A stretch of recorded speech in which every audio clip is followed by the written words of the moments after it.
नमस्कार दोस्तों, आपने वीडियो को खोल ही लिया है तो प्लीज़ आप इसे सुन ही लीजिए। इसमें आपका ही फ़ायदा है, क्योंकि इस एपिसोड में आपको अति प्रभावकारी लोगों के साथ आदतों के चौथे संस्करण को सुनाया जा रहा है। और इस एपिसोड से आप सीख सकते हैं कि अपने बच्चों को कैसे सफलता के संस्कार सिखा सकते हैं, और अपने पत्नी के साथ जैसे आपके संबंध बिगड़े हुए हों तो उसे कैसे सुधार सकते हैं। इस एपिसोड को सुनकर आप विकास और परिवर्तन के महत्वपूर्ण सिद्धांत को समझकर अपनी ज़िंदगी में अभूतपूर्व परिवर्तन कर सकते हैं। कृपया इसे पूरा सुनिए, इसमें आपका ही फायदा है। जय हिंद। आइए शुरू करते हैं। नमस्कार दोस्तों, अति प्रभावकारी लोगों की 7 आदतों के अंदर से बाहर की ओर के तीसरे भाग में आपका स्वागत है। आज 53 नंबर का पन्ना है। विकास और परिवर्तन के सिद्धांत से पढ़ना शुरू कर रहा हूँ। दोस्तों, व्यक्तित्व आधारित नीति शास्त्र की चमक दमक और इसका प्रबल आकर्षण इस वजह से है कि इसे जीवन में सफलता हासिल करने का तुरंत तरीका समझा जाता है। लोग सोचते हैं कि यह व्यक्तिगत प्रभावकारिता तथा अन्य लोगों के साथ समृद्ध संबंध विकसित करने में उनकी मदद करेगा। वे सोचते हैं कि इस दौरान उन्हें मेहनत तथा विकास की उस स्वाभाविक प्रक्रिया से नहीं गुजरना पड़ेगा जो इसे संभव बनाती है। यह बिना तथ्य का प्रतीक है।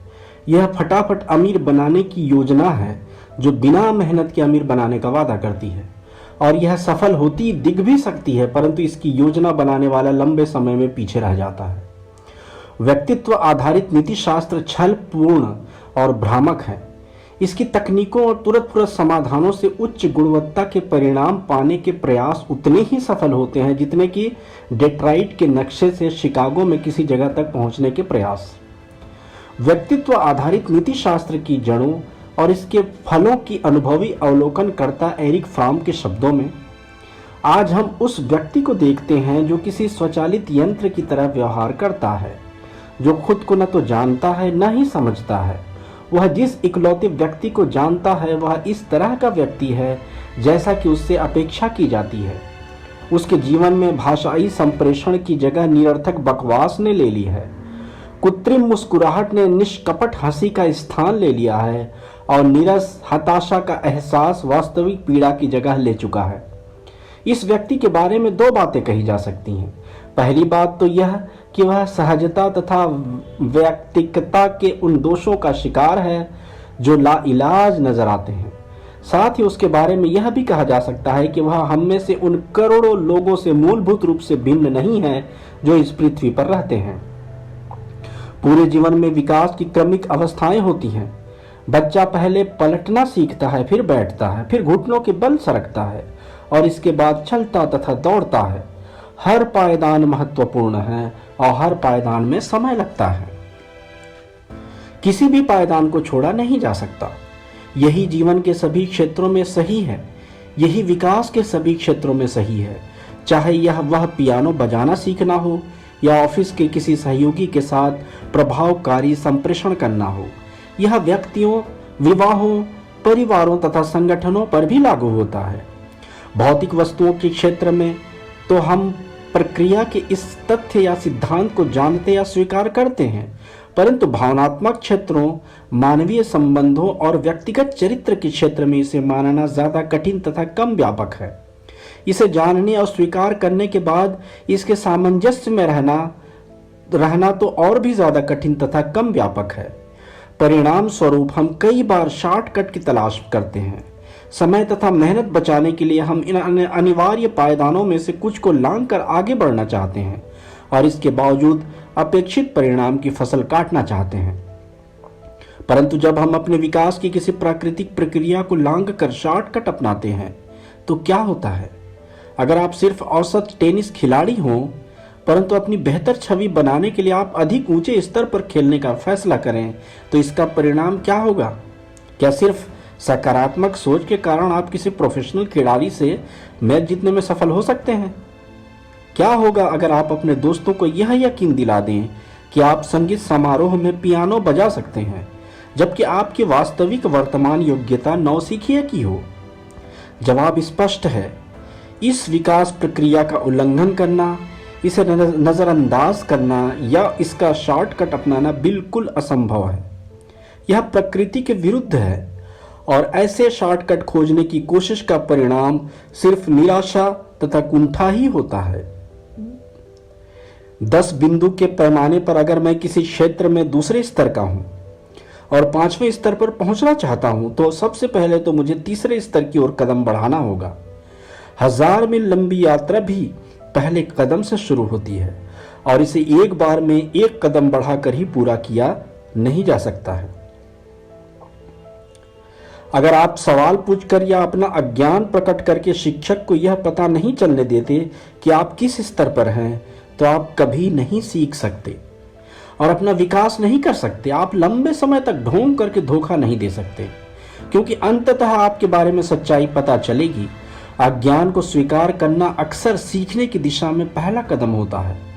थोरो ने सिखाया है, हमारे विकास के लिए आवश्यक अज्ञान को हम कैसे याद रख सकते हैं जब हम हर समय अपने ज्ञान का प्रयोग करते रहते हैं।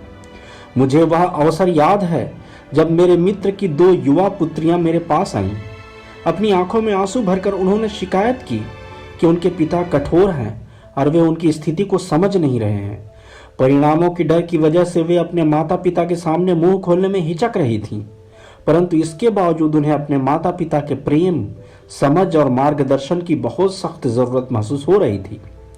मैंने उनके पिता से बात की और पाया कि बौद्धिक दृष्टि से वे घटनाओं के बारे में जागरूक थे।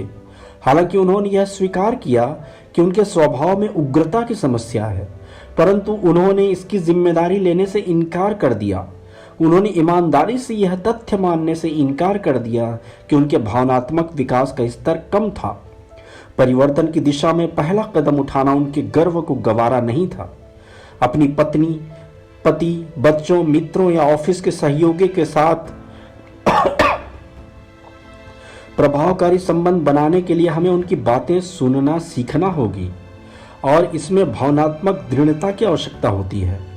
सुनने में धैर्य, खुलेपन और समझने की इच्छा शामिल है, जो चरित्र के अत्यंत विकसित गुण हैं। निम्न भावनात्मक स्तर पर काम करना और उच्च स्तर की सलाह देना बहुत आसान होता है। हमारे विकास का स्तर टेनिस खेलने या पियानो बजाने के क्षेत्र में साफ नजर आता है, क्योंकि वहां ढोंग करना असंभव है, परंतु चरित्र तथा भावनात्मक विकास के क्षेत्रों में यह उतना स्पष्ट नहीं होता। हम किसी अजनबी या सहयोगी के सामने नाटक कर सकते हैं या नकाब ओढ़ सकते हैं, हम ढोंग कर सकते हैं और कुछ समय तक हम इसके माध्यम से सफल भी हो सकते हैं, कम से कम सार्वजनिक रूप से। हो सकता है हम खुद को भी धोखा देने में कामयाब हो जाएं, परंतु मुझे विश्वास है कि हम में से अधिकांश यह सच्चाई जानते हैं कि हम अंदर से सचमुच कैसे हैं, और मुझे लगता है कि जिन लोगों के साथ हम रहते या काम करते हैं वे भी हमारी वास्तविकता जानते हैं। मैंने कई बार व्यावसायिक जगत में विकास की इस प्राकृतिक प्रक्रिया में शॉर्टकट अपनाने की कोशिशों के परिणाम देखे हैं। एग्जीक्यूटिव्स लक्ष्यदार भाषणों तथा मुस्कुराहट के प्रशिक्षण से, बाहरी कार्यों या गठबंधनों से तथा मैत्रीपूर्ण या शत्रुतापूर्ण विलय के माध्यम से उत्पादकता, गुणवत्ता, मनोबल या ग्राहक सेवा की संस्कृति विकसित करने की कोशिश करते हैं, परंतु वे इस बात पर ध्यान नहीं देते हैं कि इन चालबाजियों से अविश्वास का माहौल बनता है। जब उनके ये उपाय सफल नहीं होते तो वे व्यक्तित्व आधारित नीति शास्त्र की अन्य तकनीकों की तलाश करते हैं और पूरे समय वे उन प्राकृतिक सिद्धांतों तथा प्रक्रियाओं की उपेक्षा और अवहेलना करते हैं जो उच्च विश्वास की संस्कृति की नींव है। मुझे याद है कि मैंने भी कई साल पहले पिता के रूप में इस सिद्धांत की अवहेलना की थी। एक दिन जब मैं अपनी 3 वर्षीय बेटी की बर्थडे पार्टी के लिए घर आया तो मैंने देखा कि वह बाहरी कमरे के कोने में खड़ी थी। उसने अपने सारे तोहफों को कसकर पकड़ रखा था और दूसरे बच्चों को उनके साथ खेलने नहीं दे रही थी। मेरा ध्यान सबसे पहले इस तरफ गया कि वहां मौजूद कई माता पिता इस स्वार्थपूर्ण प्रदर्शन को देख रहे थे। मैं शर्मिंदा था तथा मेरी शर्मिंदगी इस वजह से और बढ़ गई थी क्योंकि उस वक्त मैं विश्वविद्यालय में मानवीय संबंधों पर प्रशिक्षण दे रहा था और मैं इन माता पिताओं की आशाओं को जानता था या कम से कम उन्हें महसूस कर सकता था। कमरे का माहौल सचमुच तनावपूर्ण था। बच्चे अपने हाथ फैलाकर मेरी बेटी के चारों तरफ खड़े थे। वे उससे उन तोहफों से खेलने की अनुमति मांग रहे थे जो उन्होंने उसे कुछ समय पहले दिए थे, परंतु मेरी बेटी ने खिलौने देने से साफ मना कर दिया। मैंने मन ही मन कहा, मुझे निश्चित रूप से अपनी बेटी को चीजें बांटना सिखाना चाहिए। दूसरों के साथ चीजें बांटने का जीवन मूल्य हमारे सबसे मूलभूत विश्वासों में से एक है। इसलिए मैंने सबसे पहले एक आसान आग्रह किया, बेटा, क्या तुम अपने दोस्तों को उन खिलौनों से खेलने दोगी जो उन्होंने तुम्हें दिए हैं? उसने तपाक से जवाब दिया, नहीं। मेरा दूसरा उपाय उसे तर्क द्वारा समझाना था। गुड़िया रानी, अगर तुम अपने घर पर उन्हें अपने खिलौने से खेलने दोगी तो जब तुम उनके घर जाओगी तो वे भी तुम्हें उनके खिलौने से खेलने देंगे। एक बार फिर तत्काल वह जवाब सुनने को मिला, नहीं। मेरी शर्मिंदगी बढ़ती जा रही थी क्योंकि यह स्पष्ट हो चुका था कि मेरा अपनी बेटी पर जरा भी प्रभाव नहीं था। तीसरा उपाय रिश्वत था। बहुत धीमे से मैंने कहा, बेटा, अगर तुम खिलौने दे दोगी तो मैं तुम्हें एक बहुत बढ़िया तोहफा दूंगा, मैं तुम्हें च्युइंगम दूंगा। वह चिल्लाकर बोली, मुझे च्युइंगम नहीं चाहिए। अब मुझे गुस्सा आने लगा। अपनी चौथी कोशिश में मैंने डराने धमकाने का प्रयोग किया, अगर तुम खिलौने नहीं दोगी तो तुम सचमुच मुसीबत में पड़ जाओगी। उसने रोते हुए कहा, मुझे परवाह नहीं है, ये मेरे खिलौने हैं, मैं इन्हें दूसरों को नहीं देना चाहती। आखिरकार मैंने शक्ति का सहारा लिया। मैंने उससे कुछ खिलौने छीने और दूसरे बच्चों को दे दिए। लो बच्चों, इन खिलौनों से खेलो। शायद मेरी बेटी चीजें बांटने से पहले उनके स्वामित्व का एहसास कराना चाहती थी। सच तो यह है कि जब तक मैं किसी चीज का स्वामी नहीं हूं तब तक मैं उसे किसी को कैसे दे सकता हूं। उसे इस बात की जरूरत थी कि पिता के रूप में मैं भावनात्मक परिपक्वता के अधिक उच्च स्तर पर काम करूं और यह अनुभव दिलाने में उसकी मदद करूं। परंतु उस समय मैंने अपनी बेटी के विकास तथा हमारे संबंध को महत्व नहीं दिया। इसके बजाय मैंने अपने बारे में वहां मौजूद माता पिताओं की राय को महत्व दिया। मैंने एक प्रारंभिक फैसला कर लिया था कि मैं सही था, उसे अपने खिलौने बांटना चाहिए, और अगर वह ऐसा नहीं कर रही थी तो वह गलत थी। शायद मैंने उस पर उच्च स्तर की अपेक्षा इसलिए थोप दी क्योंकि भावनात्मक पैमाने पर मैं निचले स्तर पर था। धैर्य रखने या समझने में मैं या तो असमर्थ था या फिर अनिच्छुक। इसलिए मैंने उससे खिलौने बांटने की अपेक्षा की। अपनी कमी की भरपाई करने के प्रयास में मैंने अपने पद तथा अधिकार से शक्ति उधार ली और उसे वह करने के लिए विवश कर दिया जो मैं उससे करवाना चाहता था। परंतु शक्ति उधार लेने से हम कमजोर बनते हैं। शक्ति उधार लेने वाला इसलिए कमजोर बनता है क्योंकि वह काम करवाने के लिए बाहरी तत्वों पर अधिक निर्भर हो जाता है। उससे वह व्यक्ति भी कमजोर बनता है जिसे बात मानने के लिए विवश किया जाता है, क्योंकि इससे स्वतंत्र तर्क शक्ति वृद्धि तथा आंतरिक अनुशासन के विकास में बाधा पड़ती है और अंततः इससे संबंध भी कमजोर हो जाता है। सहयोग का स्थान भय ले लेता है और दोनों ही अधिक स्वेच्छाधारी तथा रक्षात्मक हो जाते हैं। और तब क्या होगा जब उधार लेने वाली शक्ति का स्रोत, चाहे वह शारीरिक शक्ति या अधिक बड़ा आकार हो, पद या अधिकार हो, डिग्री या स्टेटस सिंबल हो, रूप रंग या पिछली सफलताएं हो, बदल जाए या न रहे। अगर मैं अधिक परिपक्व होता तो मैंने अपनी आंतरिक शक्ति पर अधिक विश्वास किया होता। तब बांटने तथा विकास की मेरी समझ पर, प्रेम तथा पोषण देने की मेरी क्षमता पर मुझे अधिक विश्वास होता और मैंने अपनी पुत्री को यह विकल्प चुनने की स्वतंत्रता दी होती कि दूसरों को अपने खिलौने से खेलने की अनुमति देना या नहीं देना उसी पर निर्भर करता है। शायद उससे तर्कपूर्ण आग्रह करने के बाद मुझे बच्चों का ध्यान किसी अन्य रोचक खेल की ओर मोड़ देना चाहिए था तथा अपनी पुत्री को भावनात्मक दबाव से बचा लेना चाहिए था। मैंने यह सीखा है कि जब बच्चों को वास्तविक स्वामित्व का एहसास हो जाता है तो वे बहुत स्वाभाविक, मुक्त और सहज रूप से आपस में चीजें बांटने लगते हैं। मेरा अनुभव यह रहा है कि ऐसे समय होते हैं जब शिक्षा देना चाहिए और ऐसे भी समय होते हैं जब शिक्षा नहीं देना चाहिए। जब रिश्ते तनावपूर्ण हो और भावनात्मक तनाव का माहौल हो तो शिक्षा देने के प्रयास को अक्सर अस्वीकृत के रूप में लिया जाता है, परंतु जब माहौल अच्छा हो तो बच्चे को शांति से अकेले में बुलाकर शिक्षा देने या जीवन मूल्य का महत्व याद दिलाने से अधिक गहरा प्रभाव पड़ता है।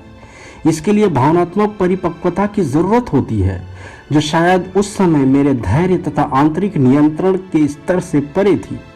शायद बांटने के वास्तविक एहसास से पहले हमारे मन में स्वामित्व का एहसास होना जरूरी है। कई लोग अपने वैवाहिक जीवन तथा परिवारों में या तो मशीनी अंदाज में देते हैं या फिर कुछ भी देने या बांटने से इनकार कर देते हैं। हो सकता है उन्हें स्वयं पर स्वामित्व का या अपनी पहचान का एहसास कभी ना हुआ हो, या फिर शायद उन्हें कभी स्वयं के महत्व का अनुभव ही ना हुआ हो। अपने बच्चों के विकास में सचमुच मदद करने में हमें इतना धैर्यवान बनना पड़ता है कि हम उन्हें स्वामित्व का एहसास होने दें। साथ ही हमें इतना बुद्धिमान भी बनना पड़ता है कि हम उन्हें देने का महत्व सिखाएं तथा स्वयं उदाहरण पेश करें। समस्या को देखने का तरीका ही समस्या है। जब लोग ठोस सिद्धांतों के आधार पर चलने वाले व्यक्तियों, परिवारों तथा संगठनों के जीवन में अच्छी चीजें घटित होते देखते हैं तो उनकी जिज्ञासा जाग जाती है। वे उनकी व्यक्तिगत सामर्थ्य तथा परिपक्वता, पारिवारिक एकता व टीम वर्क, अनुकूलनशील और सिनर्जिस्टिक संगठनात्मक संस्कृति की प्रशंसा करते हैं, और उनका पहला आग्रह उनके मूलभूत पैराडाइम को प्रकट कर देता है। आप ऐसा किस तरह करते हैं? मुझे भी इसकी तकनीक सिखा दें। दरअसल वे यह कह रहे हैं, मुझे कोई तुरंत सलाह या समाधान दे दें ताकि मुझे अपनी स्थिति के दर्द से मुक्ति मिल सके। उन्हें ऐसे लोग मिल जाएंगे जो उनकी इच्छाओं को पूरा करते हुए उन्हें ऐसी चीजें सिखा देंगे, और कुछ समय के लिए ये उपाय या तकनीकें सफल होती भी दिख सकती हैं। ये उपाय या तकनीकें सामाजिक एस्पिरिन और बैंड एड की तरह कुछ सतही या गंभीर समस्याओं को भी खत्म कर सकती है, परंतु गहराई में छुपी स्थायी समस्या ज्यों की त्यों बनी रहती है और अंततः नए गंभीर लक्षण पुनः उभर आएंगे। लोग तुरंत समाधानों के माध्यम से अपनी गंभीर समस्याओं तथा दर्द को दूर करने पर जितना ध्यान केंद्रित करेंगे, गहराई में स्थिति उनकी समस्या उतनी ही बढ़ती जाएगी। समस्या को देखने का हमारा तरीका ही एक समस्या है। जिन चिंताओं से यह अध्याय शुरू हुआ था, आइए एक बार फिर उन पर गौर करें और व्यक्तित्व आधारित नीति शास्त्र के प्रभाव का विश्लेषण करें। मैंने प्रभावकारी मैनेजमेंट सिखाने वाले कई प्रशिक्षण कार्यक्रमों में भाग लिया है। अपने कर्मचारियों से मेरी अपेक्षाएं बहुत ज़्यादा हैं।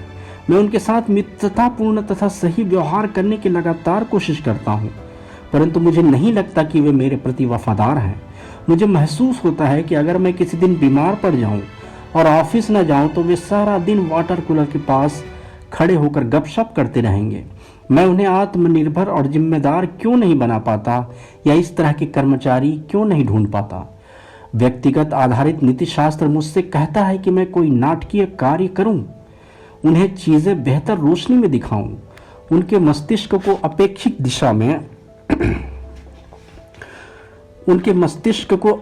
दिशा में मोड़ दूं, ताकि मेरे कर्मचारी सही रूप में ढल जाएं और उनके पास जो है उसका महत्व समझने लगें। या मैं कोई ऐसा प्रेरणादायक प्रशिक्षण कार्यक्रम खोज लूं जो उन्हें निष्ठावान बना सके, या फिर मैं ऐसे नए लोगों को नौकरी पर रख लूं जो बेहतर काम करें। परंतु क्या इस बात की संभावना है कि मेरे कर्मचारियों के निष्ठाहीन प्रतीत होने व्यवहार के पीछे मुझसे जुड़ा कोई कारण है?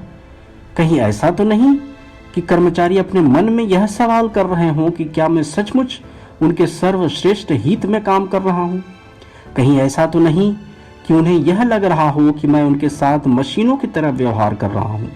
क्या इसमें कुछ सच्चाई है?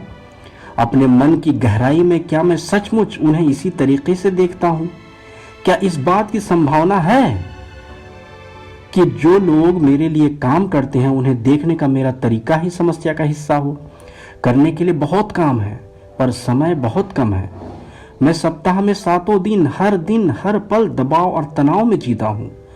मैं टाइम मैनेजमेंट सेमिनारों में गया हूँ और मैंने समय के प्रबंधन की आधा दर्जन योजनाओं को आजमा कर भी देखा है। हालांकि मुझे कुछ लाभ तो मिला है, परंतु अब भी मुझे यह एहसास नहीं होता कि मैं उतना सुखद, सफल और शांतिपूर्ण जीवन जी रहा हूँ जितना मैं जीना चाहता हूँ। व्यक्तित्व आधारित नीतिशास्त्र मुझे बताता है कि कोई न कोई चीज जरूर होगी, कोई नया प्लानर या सेमिनार जो अधिक कार्यकुशल तरीके से इन दबावों से निपटने में मेरी मदद करेगी, परंतु क्या इस बात की संभावना है कि कार्य कुशलता सही समाधान ही हो? क्या कम समय में ज़्यादा काम करने से सचमुच फर्क पड़ेगा, या फिर यह सिर्फ उन परिस्थितियों तथा लोगों पर प्रतिक्रिया करने की मेरी गति को बढ़ाएगा जो मेरे जीवन को नियंत्रित करते प्रतीत होते हैं? क्या कोई ऐसी चीज़ हो सकती है जिसे मुझे अधिक गहरे और मूलभूत तरीके से देखने की ज़रूरत है? मेरे अंदर कोई पैराडाइम जो अपने समय, जीवन और स्वभाव को देखने के मेरे तरीकों को प्रभावित करता है? मेरा वैवाहिक जीवन घिसट रहा है। हम लड़ते झगड़ते तो नहीं हैं, परंतु हमारे बीच का प्रेम अब मर चुका है। हमने वैवाहिक परामर्श लिया, बहुत से तरीके आजमा कर देखे, परंतु कोई फायदा नहीं हुआ। हम अपने भीतर वह भावना फिर से नहीं जगा पा रहे हैं जो पहले कभी थी। व्यक्तित्व आधारित नीति शास्त्र मुझे बताता है कि कोई नई पुस्तक या सेमिनार होगा जहां भावनाओं की इतनी अच्छी अभिव्यक्ति और विश्लेषण होगा कि मेरी पत्नी मुझे बेहतर तरीके से समझ पाएगी। या शायद यह निरर्थक है, क्योंकि मुझे जिस प्रेम की जरूरत है वह मुझे सिर्फ एक नए संबंध में ही मिल सकता है। परंतु क्या इस बात की संभावना है कि मेरी पत्नी असली समस्या ही ना हो? कहीं ऐसा तो नहीं है कि मैं अपनी पत्नी की कमजोरियों को बढ़ा चढ़ा कर देख रहा हूँ और मैं अपने साथ होने वाले व्यवहार को अपने जीवन में हस्तक्षेप करने दे रहा हूँ? मेरे जीवन साथी के बारे में, विवाह के बारे में या सच्चे प्रेम के बारे में क्या मेरा कोई मूलभूत पैराडाइम है जो समस्या को बढ़ा रहा है? क्या आप देख सकते हैं कि व्यक्तित्व आधारित नीति शास्त्र के पैराडाइम्स इस बात को मूलभूत रूप से प्रभावित करते हैं कि हम किस तरीके से अपनी समस्याओं को देखते हैं और उन्हें सुलझाने की कोशिश करते हैं, चाहे लोग इसे देख पाएं या नहीं। परंतु व्यक्तित्व आधारित नीति शास्त्र के खोखले वायदों से बहुत से लोगों का मोह भंग हो रहा है। देश भर में यात्रा करने और अनेक संगठनों के साथ काम करने के दौरान मैंने पाया है कि दीर्घकालीन चिंतन करने वाले एग्जीक्यूटिव्स ने मानसिक उत्साह बढ़ाने वाले मनोविज्ञान से मुंह मोड़ लिया है। उन्होंने उन प्रेरणादायी वक्ताओं की तरफ से मुंह मोड़ लिया है जिनके पास मनोरंजक कहानियों तथा घिसी पिटी उक्तियों के सिवाय कुछ नहीं होता।